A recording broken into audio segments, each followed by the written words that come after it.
Olá, eu sou o pastor Valdir Veiga E o presbítero Edson Boaventura. e esse é o programa Mistérios e Curiosidades da Bíblia.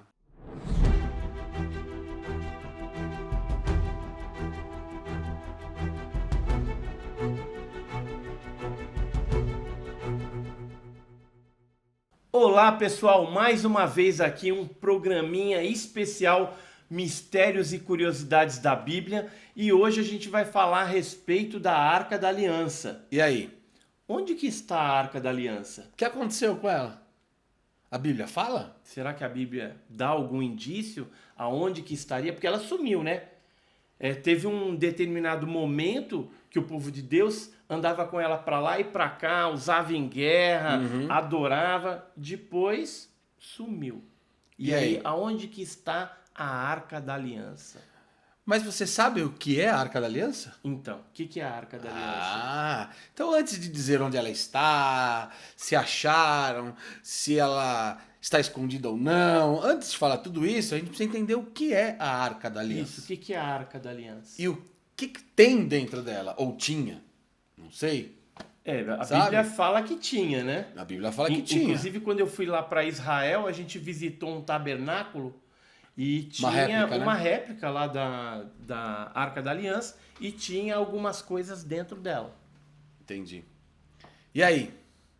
Querem saber? Então nós vamos para o texto bíblico. Então vamos lá. Êxodo, capítulo 25, os versículos 8 a 16. O texto diz assim, ó. Esse versículo, esse capítulo, ele fala sobre a orientação que Deus deu para Moisés construir o tabernáculo. Depois esse tabernáculo, que era móvel, virou o templo lá em Jerusalém, um lugar físico, fixo, né? Mas, enquanto eles estavam no deserto, peregrinando no deserto, até estabelecerem Jerusalém, Deus deu orientação a Moisés para fazer um tabernáculo e com vários utensílios desse tabernáculo. Um desses utensílios é a Arca da Aliança, ou a Arca do Concerto. Que ficava no lugar específico do tabernáculo. Nós vamos falar disso também. Mas vamos ler o texto primeiro, do momento exato que a Bíblia descreve como essa arca seria.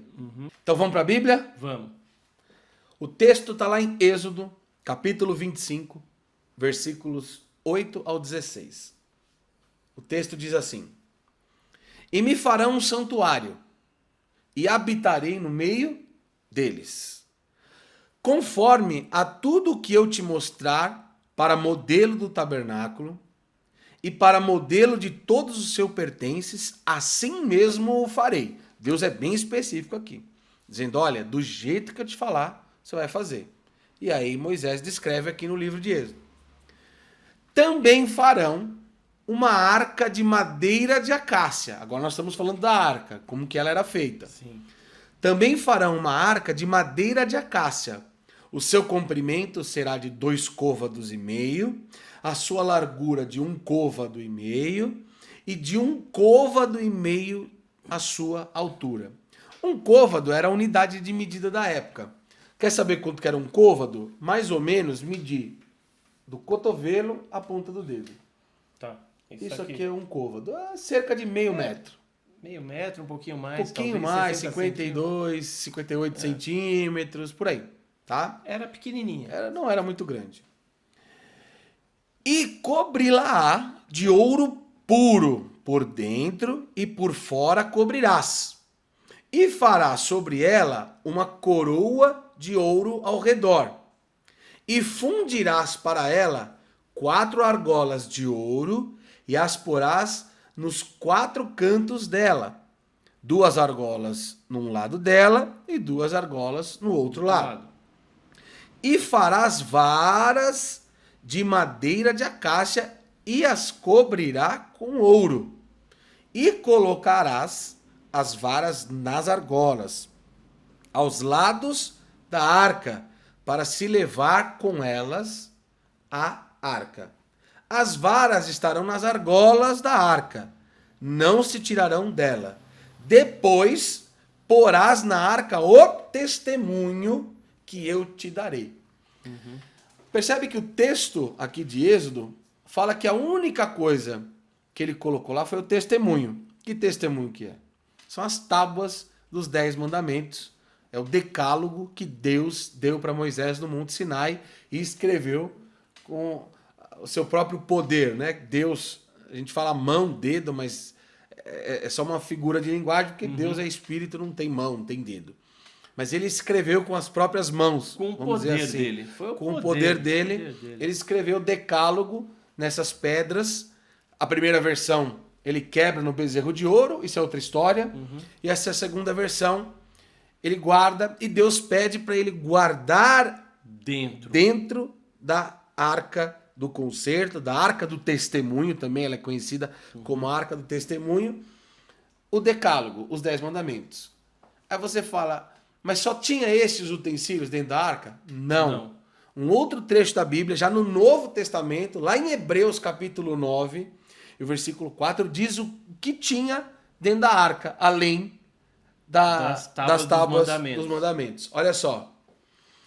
Que tinha o incensário de ouro e a arca da aliança coberta de ouro todo em redor, em que estavam um vaso de ouro que continha o maná e a vara de Arão que tinha florescido e as tábuas da aliança. Ou seja, 3 coisas. 3 coisas. Então tinha os 10 mandamentos, a vara de Arão e o maná.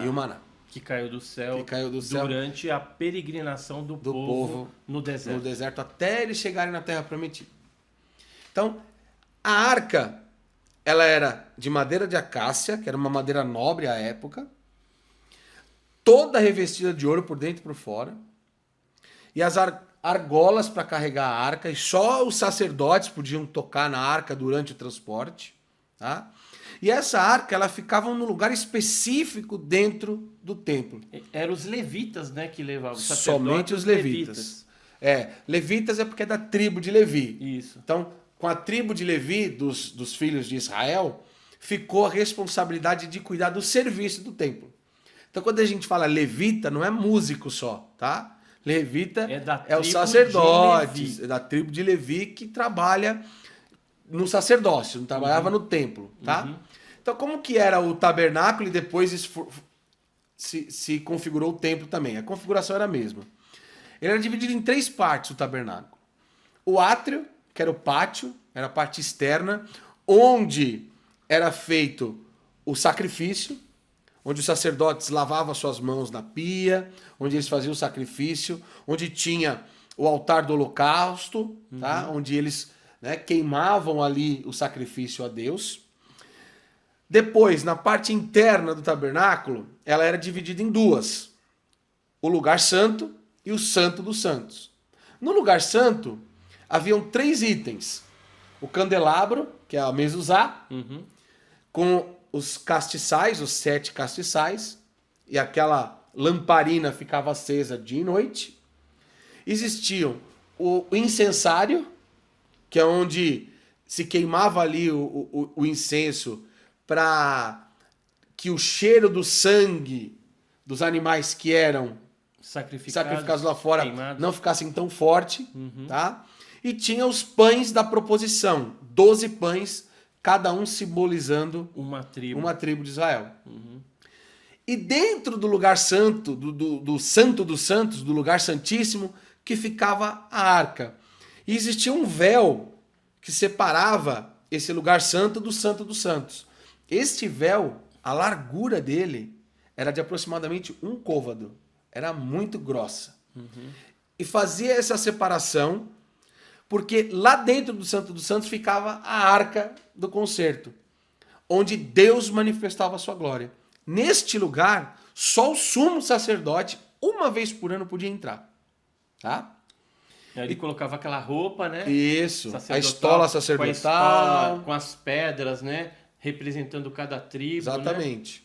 Né? E colocava um sininho também. Sininho. O sininho é muito importante. O sininho, porque se ele não tivesse consagrado a Deus, ele poderia entrar lá e morrer fulminado. Morrer na hora. Então, o barulho do sininho era para falar que ele ainda estava vivo lá, né? Que então ele estava consagrado. Exatamente. Então ele entrava de frente e saía, né, de frente também, sem dar as costas para a Arca da Aliança. Exatamente. E ele entrava com uma corda amarrada. Isso. Né? Porque se ele morrer lá dentro, os outros puxavam ele. Os sacerdotes que estavam no lugar santo puxavam ele. Então, se o sininho parasse de tocar, significa que ele havia morrido e Deus havia rejeitado o sacrifício. Sim. Isso aconteceu com os filhos de Arão. Sim. Né? Eles acabaram morrendo porque, segundo a Bíblia, ofereceram fogo estranho. Mas isso é outra história. A gente pode fazer até um programa interessante a respeito do fogo estranho. Exatamente. E a arca do concerto, a arca do testemunho, a arca da aliança, seja o nome que você quiser dar, ficava dentro. No início no tabernáculo e depois no templo que foi construído em Jerusalém. Certo? Certo. Mas aí o que aconteceu com essa arca? Tá?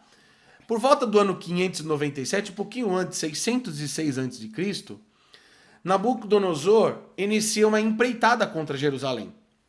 Tá? Então, são 3 invasões que aconteceram em Jerusalém.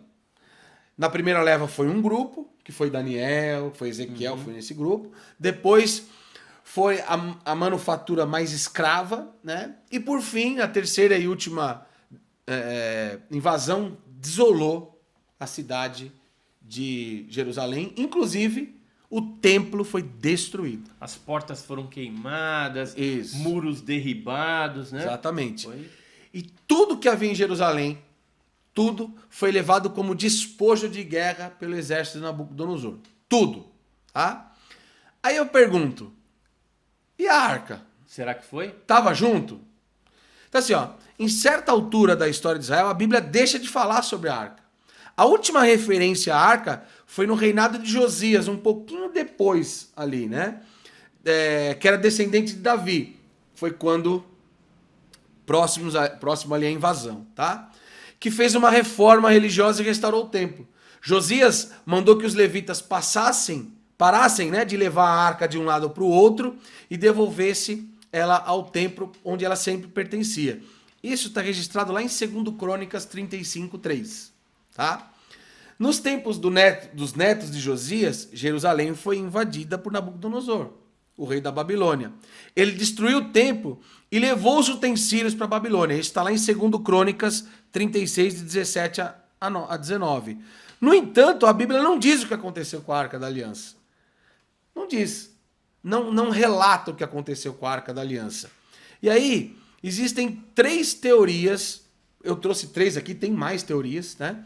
Mas eu trouxe aqui as 3, vamos dizer assim, principais ou mais disseminadas teorias do que realmente aconteceu com a arca, tá? A primeira teoria é que Nabucodonosor ele leva a arca para a Babilônia.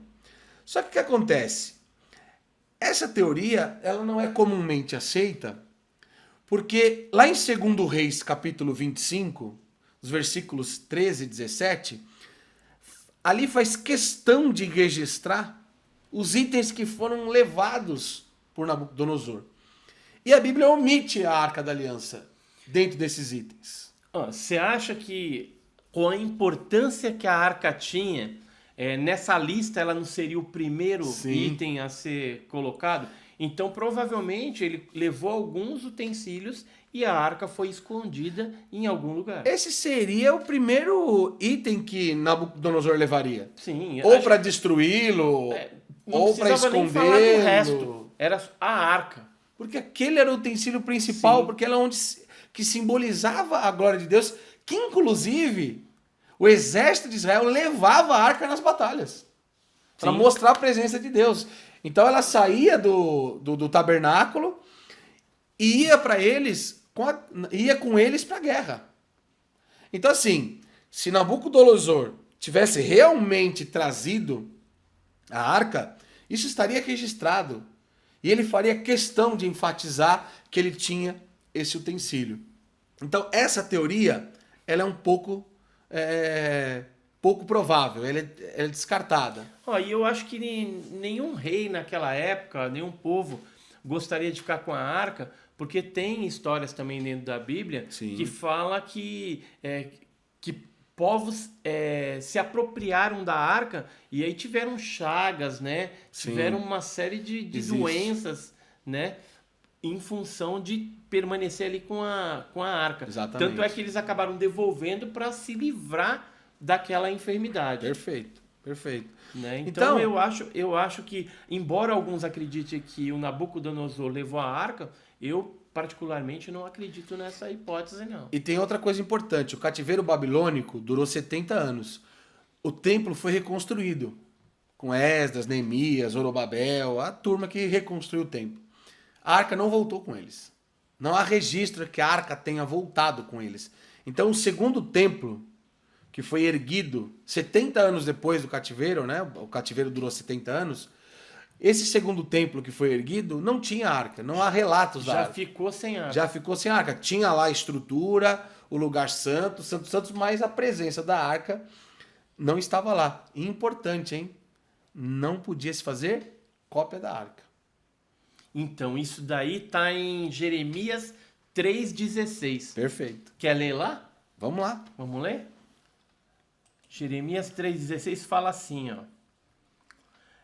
E quando vos tiverdes multiplicado e frutificado na terra, naqueles dias, diz o Senhor, nunca mais se dirá a arca do pacto do Senhor ou da aliança do Senhor, Sim. nem lhes virá ela ao pensamento, nem dela se lembrarão, nem a visitarão, nem se fará mais. Ou seja, não se fará mais cópia da arca.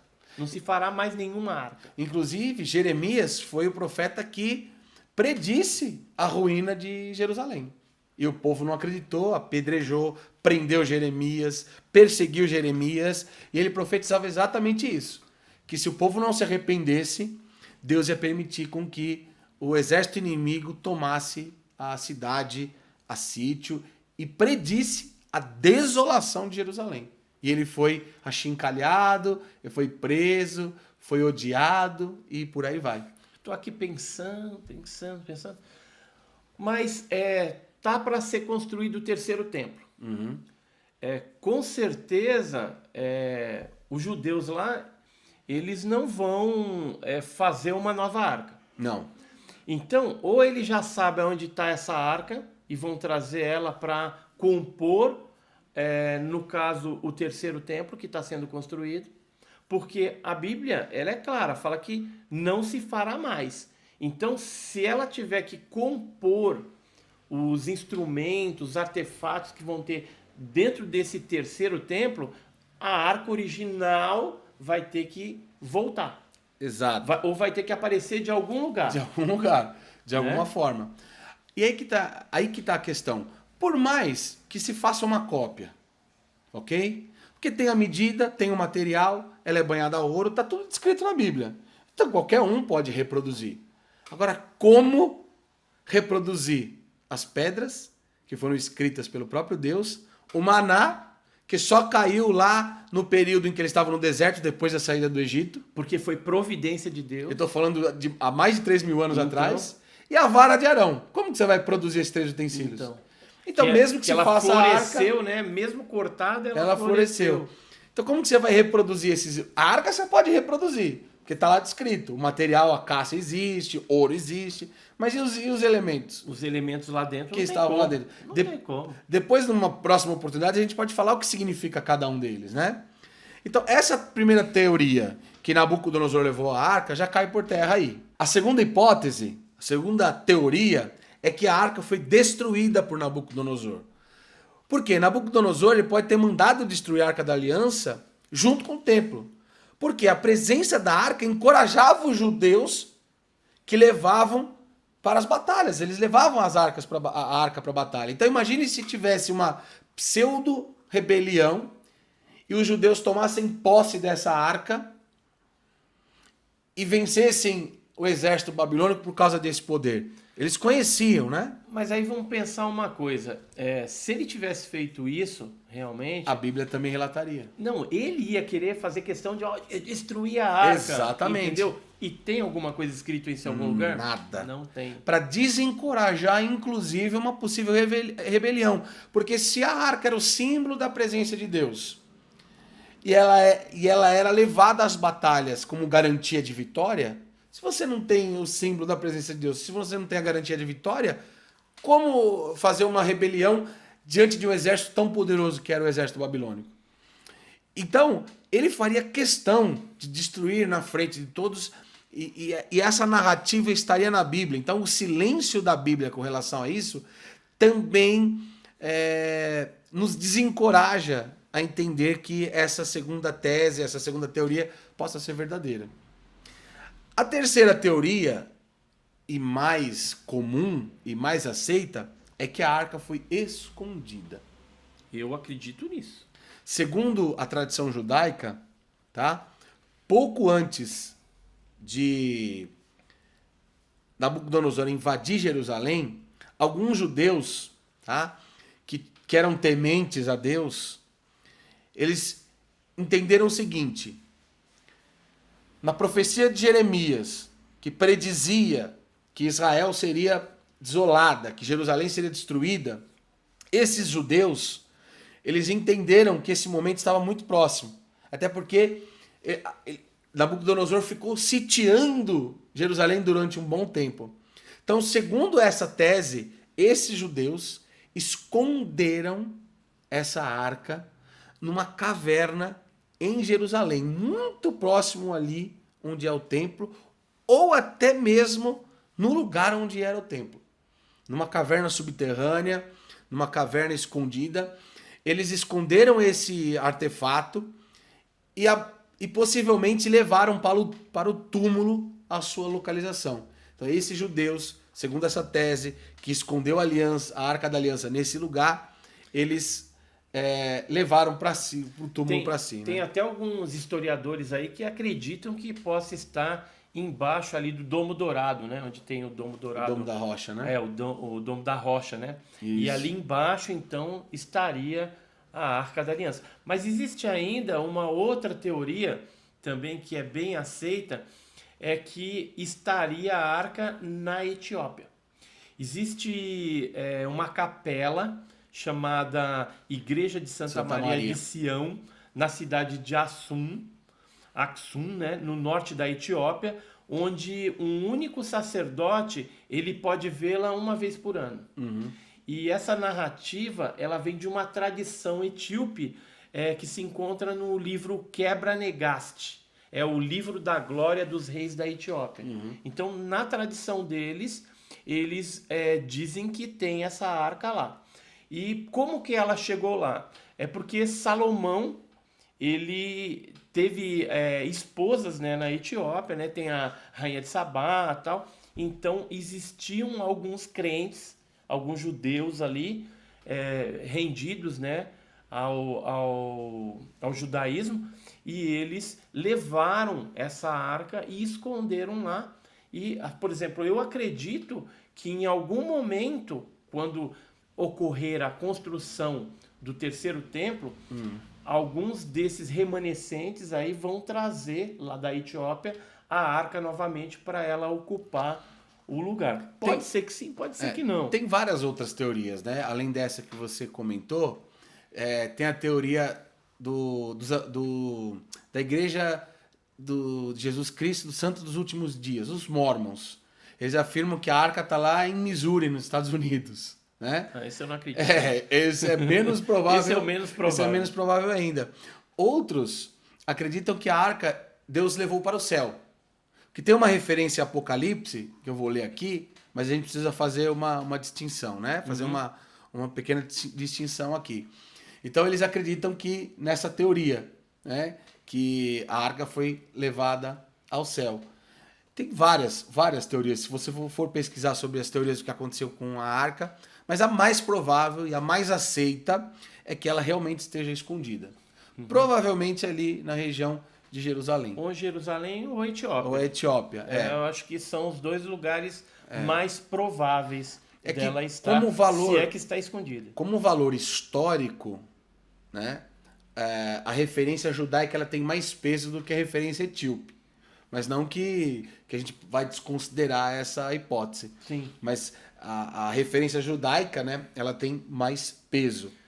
Mas aí poderia também ser aquele negócio, o pessoal trazendo a sardinha, né, pro seu lado, né? Exatamente. Entendeu? Então, porque o que a gente ouve muito lá em Israel? É que Jesus, por exemplo, foi batizado no lado israelense do Rio Jordão. Só que o Rio Jordão também passa na Jordânia. Tá? Então, o pessoal da Jordânia fala que ele foi batizado lá. Ninguém sabe exatamente onde ele foi. Foi no Rio Jordão. Mas não se sabe se é no lado jordaniano ou israelense. Mas cada um puxa para o seu lado até para atrair o turismo, Sim. aquela coisa toda. Então sempre é assim o ser humano. Ele sempre tenta valorizar o seu lado. Exato. Né? E essa tese de que Deus levou a arca para si, tá? Como se Deus tivesse sobrenaturalmente retirado ela, eles usam como referência Apocalipse 11:19, que diz assim, ó: E abriu-se no céu o templo de Deus, e a arca da sua aliança foi vista no seu templo, e houve relâmpagos, e vozes, e trovões, e terremotos, e grande saraiva. A questão aqui é que a gente precisa fazer uma distinção. O que estava sendo visto ali no templo de Deus, essa arca, era Jesus e a igreja. Porque a arca somos nós. A arca era o símbolo da manifestação da glória de Deus no homem através do Espírito Santo. Então, a presença de Deus, ela se manifestava na arca, na antiga aliança. Na nova aliança, que é através do sangue de Jesus, a arca somos nós, o ser humano. Eu, você e todos quantos recebem a Cristo como Senhor e Salvador e é justificado pelo seu sangue. Então, assim, independente se vão encontrar ou não a arca, essa arca era uma figura, era um tipo de Cristo. Cristo é o antítipo, a manifestação da glória. Tanto que Ageu fala que a glória da segunda casa seria maior do que a primeira. Está falando de Jesus. Está falando do segundo templo ou do terceiro templo que vai ser construído na grande tribulação, como está descrito lá em Apocalipse. Esta arca que eles estavam vendo aqui não era a arca física, aquela que estava no templo, que foi construída de madeira. Apesar da madeira simbolizar o humano e o ouro divino. Mas essa é outra história.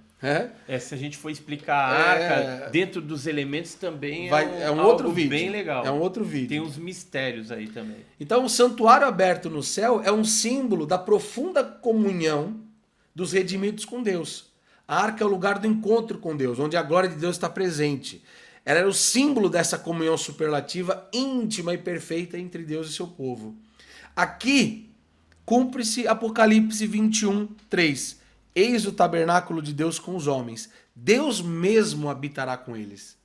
Então a glória de Deus que se manifestava nessa arca, agora não se manifesta mais na arca. Na nova aliança, nós somos o templo de Deus.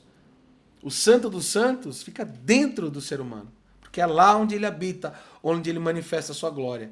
Apocalipse 21:22 também. Nela não vi santuário, porque o seu santuário é o Senhor, o Deus Todo-Poderoso, o Cordeiro. Essa comunhão ela é baseada na expiação. Então, Apocalipse 11:19. Né? Os salvos estão diante do trono da graça. Eles estão desfrutando todas as bênçãos da aliança da graça em toda a sua doçura. Então, o que é importante destacar? Que a arca somos nós. Por mais que essa arca foi escondida, que essa arca seja encontrada, que essa arca esteja lá no templo, no terceiro templo, ela era apenas um símbolo. Ela era apenas algo físico que se manifestava no espiritual. Então essa arca, onde Deus manifestava a sua glória, na antiga aliança, na nova aliança, somos nós. Nós quem? Os religiosos? Não. Aqueles que receberam a Cristo como Senhor e Salvador e foram justificados pelo seu sangue. Legal, gostaram? Certo? Então, a arca, né, pode estar escondida. Eu acredito na teoria que ela Eu esteja também acho que escondida. ela está escondida. E será revelada na grande tribulação. E se a grande tribulação chegar logo, né, a gente vai saber. Vai saber. Se não, é mais teorias e teorias que vão surgindo por aí. Mas nós vamos saber de qualquer jeito. Vamos, né? Porque quando for para a glória lá, né, na Nova Jerusalém, a gente vai saber toda a verdade. Exatamente. Né? Então vocês gostaram desse programa? Se gostaram, clica aí no Dá o joinha, like. deixa o seu comentário, coloque sugestões aí de temas, porque é Bora. importante para nós. E até o próximo programa. Mistérios e curiosidades da Bíblia.